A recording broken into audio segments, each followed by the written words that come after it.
Olá, pessoal. Como a gente combinou, né? Estou disponibilizando esse vídeo com o restinho da aula, né? Que a gente tinha na aula passada, que acabou não dando tempo. São bem poucos slides, não tem nenhum assunto novo, mas é um arremate final da disciplina com o fluxo geral de Machine Learning, tá? Então, na nossa prática de Machine Learning, o que que a gente viu até agora? Nossa caixa de ferramentas, né? A gente tem regressão linear e a regressão linear generalizada, aqueles modelos generalizados, onde a gente pode embutir ali coisas polinomiais, qualquer transformação, né?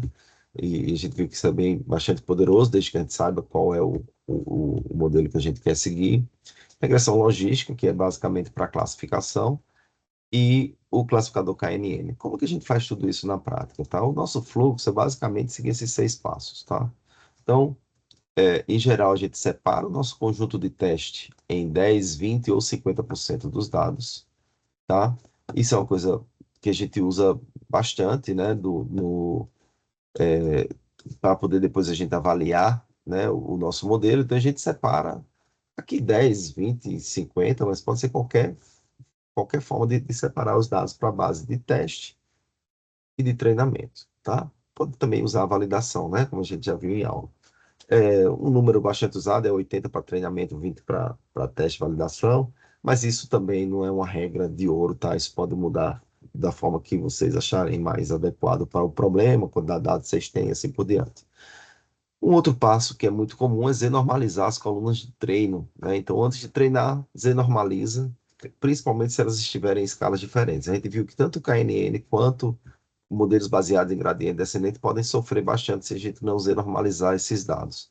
Então, no Python tem uma classe chamada Standard Scalar, que é do Scikit-learn, que já nos traz um objeto, né, com os dados normalizados e normalizados no treinamento. Então, a gente guarda esse objeto, que a gente vai usá-lo depois também. A gente Z-normaliza o dado do treinamento, né, treina o modelo com esses dados, e depois a gente vai usar isso também para testes e validações.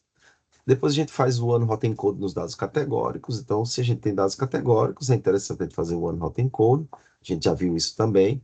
O Python também disponibiliza uma classe, né, que é o One Hot Encoder, do site Scikit-learn, ou GetDummies, que com essas classes a gente já tem isso. Então já faz as contas tudo certinho, já facilita a nossa vida, a gente não precisa construir isso, porque, né, teria mais chance de cometer erros, isso já está bem mais validado e etc.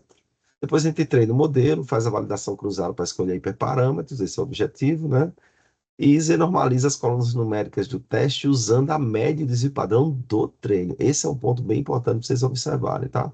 Se a gente cria uma nova média e um novo desvio padrão na base de teste ou validação, a gente está contaminando nossos testes, tá? Por quê? Porque a base de teste, ela é uma simulação da vida real. Então, na vida real, poderia ter só um objeto para fazer o teste.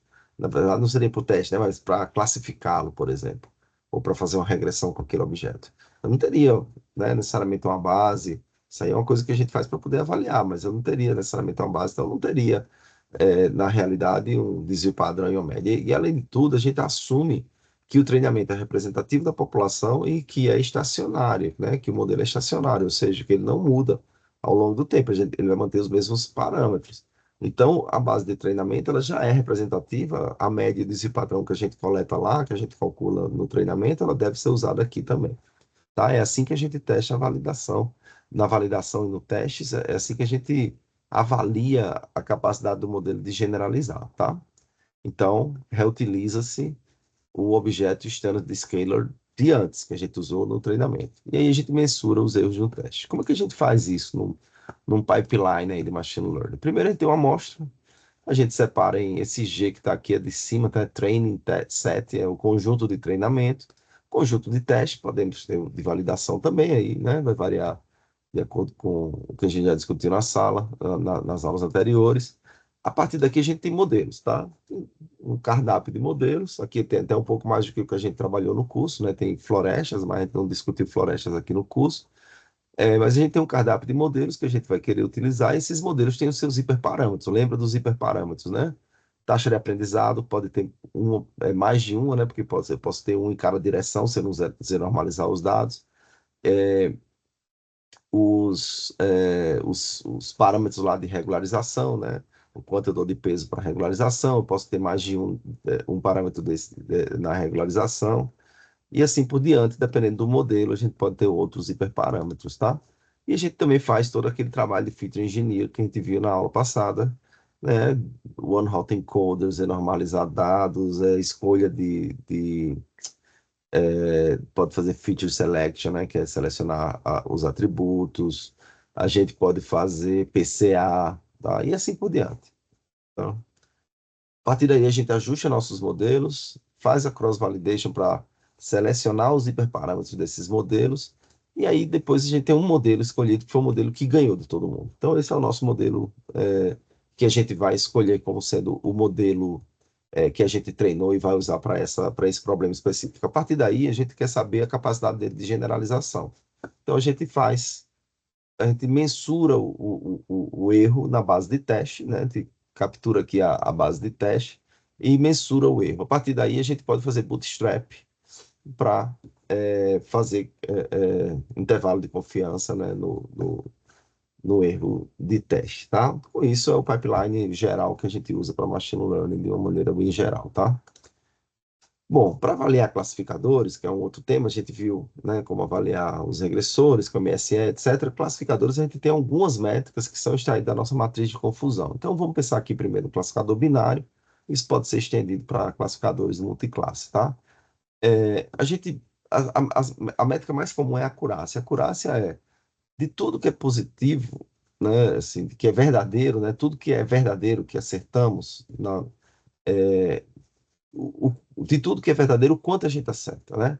Então, se a gente simplesmente acerta tudo true positive, todos os true negatives, se a gente não cometeu nenhum falso negativo, nenhum falso positivo, a acurácia vai para 100%, tá? Porque aqui é a soma de TP mais TN sobre N. Então, a gente vai ficar com todos os elementos aqui nessa diagonal principal, isso aqui vai para 1, vai para 100%. E a taxa de erros é somar o quantos a gente errou, quantos a gente cometeu de falso positivo, quanto a gente cometeu de falso negativo em todos os objetos da base, tá? Então, se a gente também acertou tudo aqui, a taxa de erros vai para zero, tá?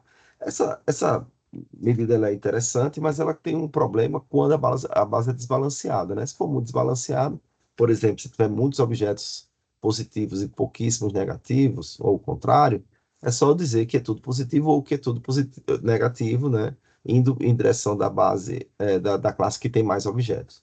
Quando a gente fizer essa soma, essa soma vai ser dominada pela classe que tem mais objetos, aí eu acabo tendo acurácia alta mesmo, não acertando nada da outra classe.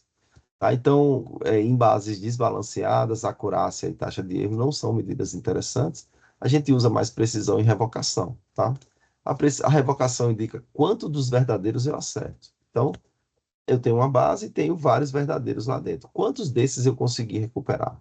Tá?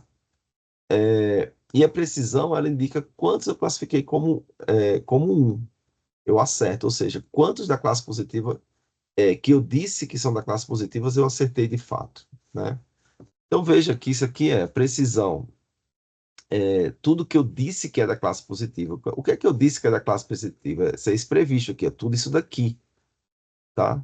Então o quanto realmente é positivo dividido por tudo que eu disse que é positivo. Então, se eu cometo muito falso positivo, eu perco precisão. É aquele caso lá de eu chutar tudo como sendo da classe positiva e ter objetos da classe negativa, eu vou acabar perdendo precisão, tá? E a revocação, ela é isso aqui, ó, de tudo que é verdade aqui, tá? Quantos eu consegui recuperar. Então, de todos os objetos que são verdadeiros, alguns eu dei falso negativo, outros eu dei falso positivo. Então, a revocação vai fazer isso. Então, essas duas medidas, elas vão dar uma noção melhor do quanto a gente acerta quando a gente tem bases desbalanceadas. Ok? Com isso, a gente encerra. Desejo muito sucesso aí para vocês. A prova vai ser na próxima quinta-feira, né? Então, estudem. A prova tenham sucesso aí na prova e daqui a pouco vocês vão estar de férias. Um abraço aí para todos.